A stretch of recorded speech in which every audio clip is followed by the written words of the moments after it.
What's up everyone, welcome back to my channel, and today in this video I would like to show you how can you change your TikTok profile name. So let's get start our video.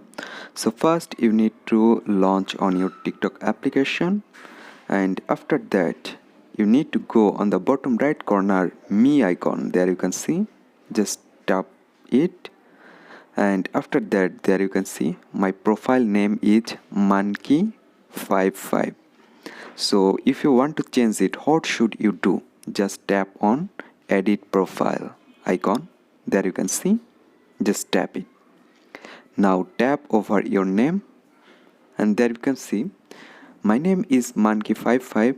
I change it monkey00. Then tap on the top right corner save icon. Tap it. There you can see your profile name already changed.